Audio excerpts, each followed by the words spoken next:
Editor Dash in here. So my mic went out a couple times in this joint. You'll notice it. You know what I'm saying? I believe I let you know.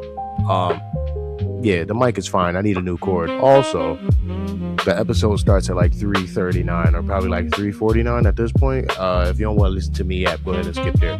Bye. Like, yeah, I don't know, yo. Like, one thing I know for sure, bro.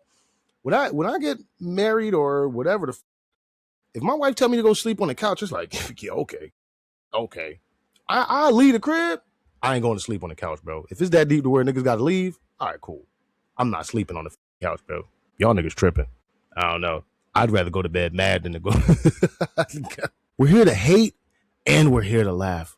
But if somebody do some amazing shit, you got to give them credit, bro. You got to give them credit. Like Mary surviving at the end of this horror movie, bro. I need a list of all the white women that survived horror movies. I don't even think this is a review. This is I'm right, and I'm going to tell you why I'm right. It's like, no.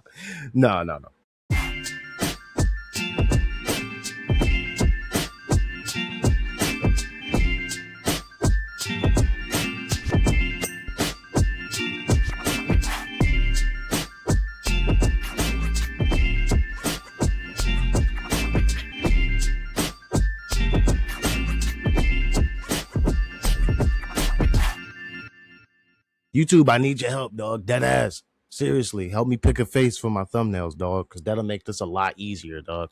I suck at editing, as you can tell by my thumbnails.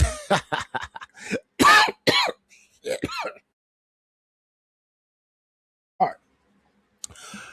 Now that all of the BS is out the way, ladies and gentlemen, boys and Johns, welcome back to This Pod Needs a Name. I'm your host, Dash and Hayes. And today, I'm going to be talking about a bunch of shit, dog. I'm going to be talking about the Backrooms. I'm going to be talking about, I never finished Invincible. So, well, I finished the show. I never got to actually talk about it. So I'm playing catch up, bro.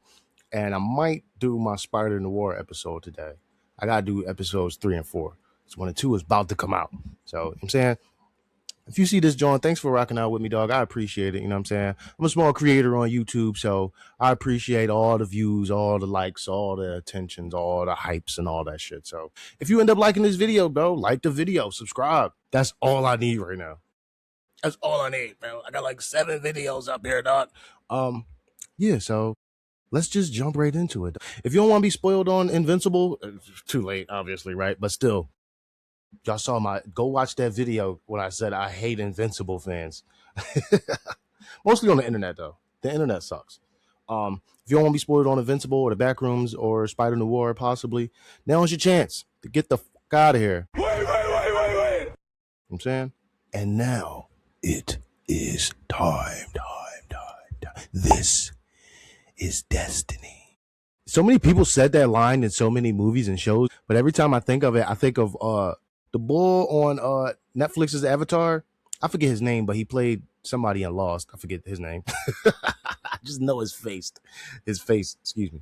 And Paragus from Dragon Ball Z Abridged. This is destiny. Oh my God, yo.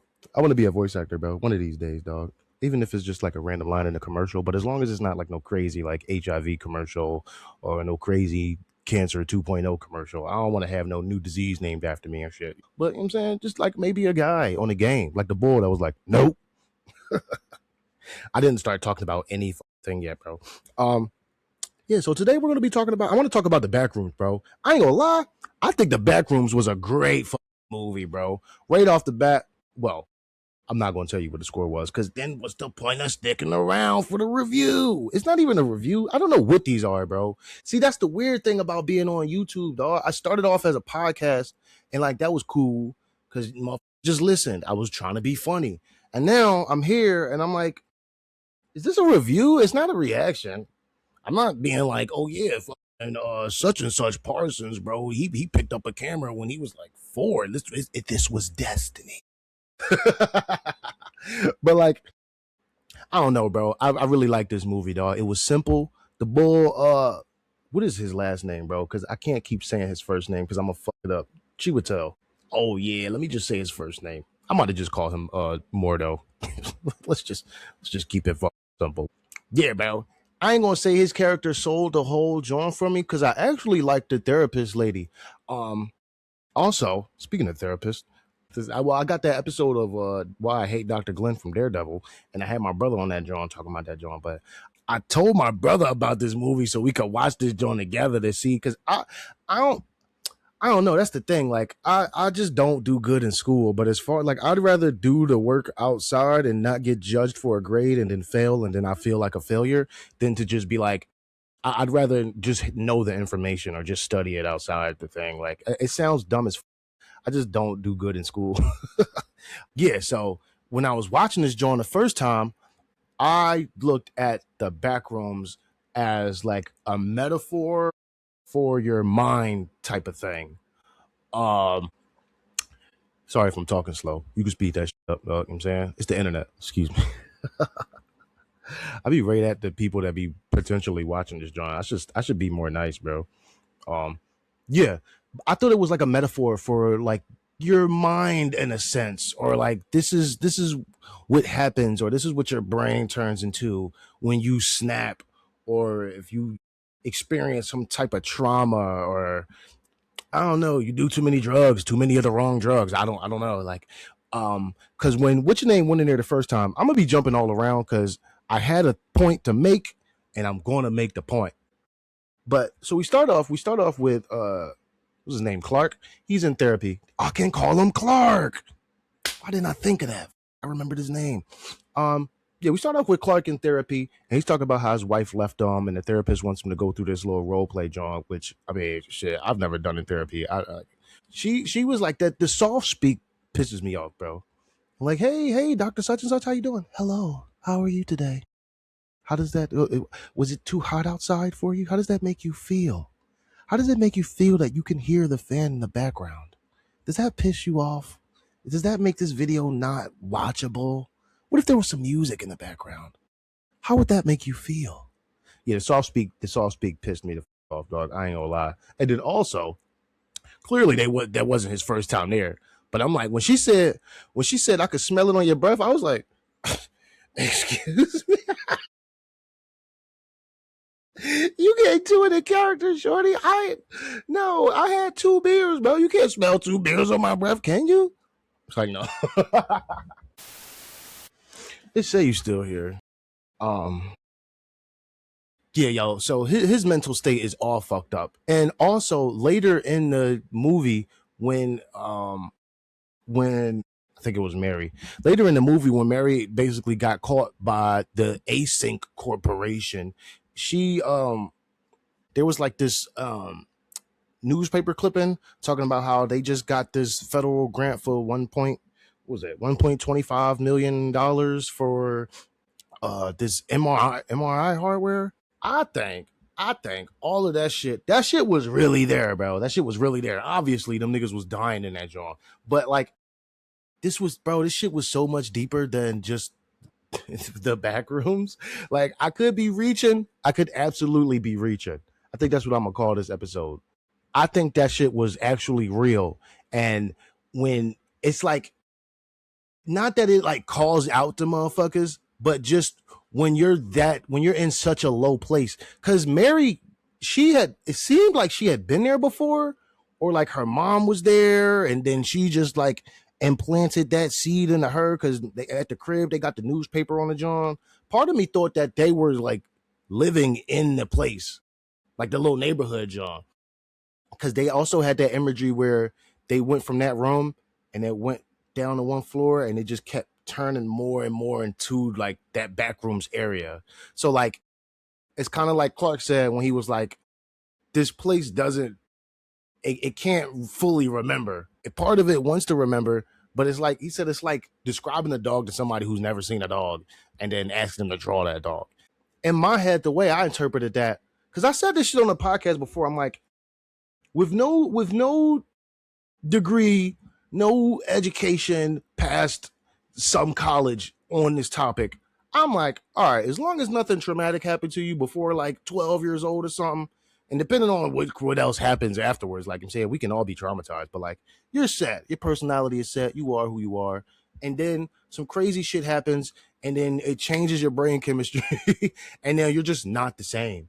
Or even it could be something as simple as like I started drinking in college, and now I'm an alcoholic, and now I look back on my 12-year-old pictures and I'm like, oh damn man, 12-year-old Dasher would be ashamed. No, no, like I not to say it could be as simple as that, but I mean, yeah, like small things change you and big things change you, but it happens on a scale. I don't know what the fuck I'm talking about. You know what I'm saying? I'm gonna just be honest, but in my head, that's how I interpreted that. Like that imagery of the house slowly turning into the back rooms. We kept going back to the daughter, the therapist when she was a little girl and her mom, and she had the little imprint on the jaw. So she has that physical representation of all the trauma that she been through because her mom left her imprints there on the cement. So like, I don't know, bro. I'm saying I'm tracking. If I could throw this theory into like an AI or something and be like, yo, I wonder if this is exactly what the boy Kane Parsons wanted me to pick up. I remembered everybody's name, bro. Look at me, son. Yo, I'm proud of myself, dog. I know people don't do that no more, but you know what I'm saying? It is what it is, dog. If you ain't the white going to your old or bro, you might as well do it yourself, dog.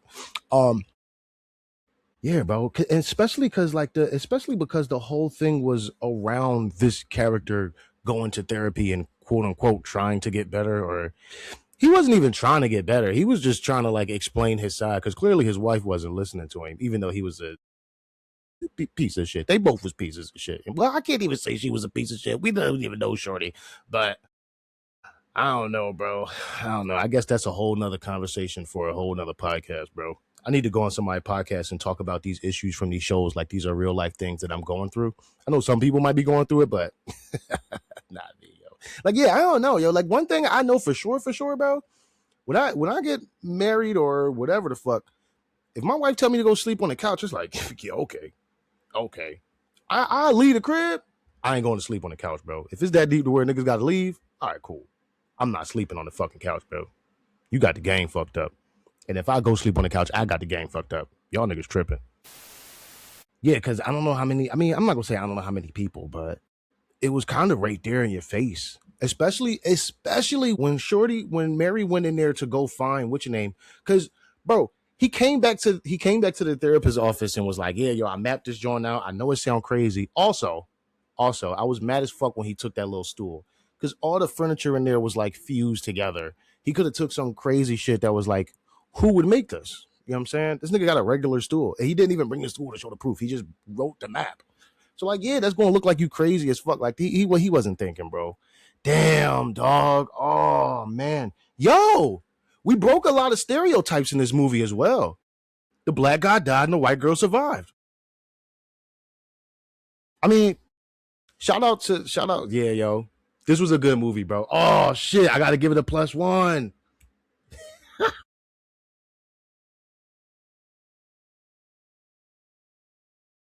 Oh, the Backrooms get a +1, bro. We breaking all the stereotypes. I know white women survived horror movies before, but the black guy dying in the most brutal of ways, especially when he got in there and was like, maybe I'm fine with, you know what I'm saying, being here and being super depressed. Maybe I actually want to uh I really don't want to say unalive, bro. Oh my god. This is nonsense. Maybe I do want to do that detach my consciousness from my body. Okay? There we go. There we go. How about that? When he came there with the blueprints basically, it was like, yeah, I'm gonna go in there more to map it. It's like fucking limitless, this limitless maze. And she looked nervous as shit because she been there before, dog. She was there with her mom. And if it wasn't physically there, she was mentally there. Cause it looked like they were bulldozing their house. So maybe her mom got trapped in that John and then told her everything. But it's kind of like that's kind of like when your parents or you like we going through this shit right now about how somebody said the girls that was eating hot Cheetos for breakfast was the first ones to have kids. And now these young boys ain't shit and can't read. And it's like we put unfortunately, whether you're conscious or not, I mean, sometimes it's the best, the good things, sometimes it's the bad things, but like you download all your BS on your kid. Again, good or bad. And so like the daughter was traumatized, the daughter slash therapist slash Mary, she was traumatized from her mom. and her mom was crazy as shit. And so like it, and so when what's your name came in there and talk about, oh, I found this place, it seemed like you could swap the Backrooms for like just any traumatic, like, oh, I want to unalive myself. There we go. I want to fucking such and such. And then Shorty, haven't been there before, haven't experienced that feeling. She was watching him walk out the joint like, oh shit, god damn it. And then she went to go follow him, like, so. And then my theory holds up a little bit more when she gets down there, and obviously the monster at the end was him. So like that makes sense for what I'm trying to say with this John. And she gets down there, and going off of what Clark said before, he was like, this place takes pieces of you. It takes pieces. Same thing with quote unquote, I'm saying quote unquote trauma, not just to discredit it in real life, but as far as like talking about the movie, because I could just be talking about my ass right now. I don't fucking know. Main man could just be like, I just wanted to make the game a little bit more interesting. I don't know. I could be fucking wrong. Third title for this joint. I could be fucking wrong. That should be the name of the podcast. I've said that before. This pod needs a name. Hashtag I could be fucking wrong. I'm gonna take that out. Yeah, it takes pieces of you. So it's the same thing with trauma, where it's like you start learning how to cope. Like how she said, like these routes that you took to feel better or to fit in or to cope with this was the things that kept you safe as a kid. And when something traumatic happens to you, it rewires how you look at things. So now you need new roads, new coping mechanisms. So you find new ways to cope. And what's your name for Clark that was cutting everybody off, going to drink, cussing people out, pushing motherfuckers away. And that was how he coped. And that's why he was like, yeah, yo, I think I like it, bro. Because I'm saying everywhere I go. And then she was like, nah, bro, it's you, yo, you're the problem, bro. She was like, nah, because it's just like you just wired like that. He was like, it's not me, it's your brain. Bro, we got another Dash's Corner, son. I need like a little edit or something. I wanted to find like a little therapist office and have like a door opening up and like a flash. I'm like, welcome to Dash's Corner. But that's corny as fuck. I'm saying, I don't know. If you an editor, bro, hit me up in the comments, bro. And they just made it to where you can message niggas. Yeah, bro, hit me up. But yeah, we got another Dash's Corner, bro. We got a couple of them. She said, long story short, at the end, she was like, you are your brain. Your brain sends signals. So it's not a matter of, unless there's something wrong with the signals in your brain and shit, you could have not said that shit, bro. You could have kept that shit to yourself, man. That was disrespectful. But yeah, where we at? She said we all have our loops, our habits. Hold on, let me act like I'm actually reading this joint, like I actually got a fucking audience. We all have our loops, our habits, behaviors that keep us walking in circles, reaching for the same solutions over and over again. She said you start thinking the world would be better off without you, and that's exactly where Clark was at. That's exactly what fucking, I'm not gonna say trauma. Trauma comes in all shapes and sizes, but that's why when I first wrote this little theory, I'm like, maybe this is what happens, or the Backrooms is a representation or a metaphor for like your brain, your mind snapping in a sense. But that's so vague. But it's so vague it fits. You know what I'm saying? I haven't been paying you no love today, man. I'm sorry, phone camera. But yeah, that's exactly what Clark was doing his whole life, apparently. Because we get those little scenes and when he was in the back rooms and when they was in the therapist's office. Also, shout out to that nigga and shout out to the therapist for having a memory good enough to remember exactly what they said in a session, however many weeks later. How long did it take them to map that shit out? Also, speaking of people in horror movies, white guys named Bobby in horror movies, they're never meant to survive, right? We broke stereotypes and we kept some stereotypes alive at the same time, man. This was a great movie, bro. This was a good movie. I don't know what the solution was for actually trying to get out of whatever depression or psychosis or the healing from whatever trauma. I don't know if that was a message that was presented in this joint, but when they was in there and he had her tied up and he's like, yeah, bro, maybe I like being in here. Maybe I like being alone and depressed and a piece of shit. And she was like, I mean, if you want to do that shit, then go ahead, bro. But this is a touchy subject, bro, because it's kind of like how you hear those people in relationships and they always talking about, oh, well, he or she was like, oh, well, if you leave, I'm gonna do this, that, and the third, and then that ends up bringing the person back, and then after a while, it's like, all right, bro, go ahead. Like it, I'm trying to keep it in the focus of the movie. I can't be funny on a serious topic like this. Oh man, yeah, she was like, yeah, bro, if you want to do that shit, then go ahead, but like, let me out of here. And then the monster came in, and it's crazy that happened right there, especially because the monster was him. Part of the theory that falls apart is that if the monster was there the whole time, then how would it have been him? Like, was the fucking Backrooms just siphoning this nigga power off or some shit, his life force? Because they had the boyfriend and girlfriend neighborhood in the Backrooms, that because he had been there to go get them. So that was part of the shit that they took from, I guess, took from them. And then the furniture store was in that joint. So I don't know. They took pieces of Clark and his memories, and it wasn't quite the same when he got in that joint. So I don't know, man. It kind of makes sense. It kind of makes sense. Yeah, yo, the Backrooms was a metaphor for losing your mind. You know what I'm saying? And unfortunately, it had to be a brother, didn't it? Damn, son. The one movie where the black man doesn't survive, it was his own fault. Ain't that some shit, dog? I should take that +1 back. Nah. So come to find out, this whole room was like technically, literally, physically there. I said technically and literally. It was there. It was like this software hardware built by this Async corporation. And Main Man was like, I've been there before, and da da da da da. And we want you to go back in there and map it out. But to bolster my theory a little bit more, right? When Shorty went back and she was like, what's going to happen to me? And then we cut to her at the end, and she became a part of the Backrooms.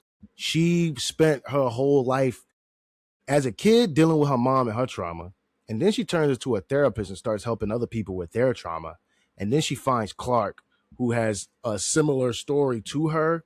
So I'm not going to say she took a liking to him, but she did go out of her way to try to help him. And then when he tied her up and all that extra shit and started talking about, quote unquote, taking his own, you know what I'm saying, life and shit, that's when she was like, all right, bro, this ain't got nothing to do with me, bro. Let me the fuck go. But it was, I interpret that as you've already taken on too much of other people's, you know what I'm saying, trauma. I was talking about that with Dr. Glenn too. I'm like, you should have a therapist. Like every therapist, I mean, I feel like it should be like legally required, right? Like I don't see why not, but every therapist should have a fucking therapist. You're dealing with other people's trauma, bro. It's simple as that.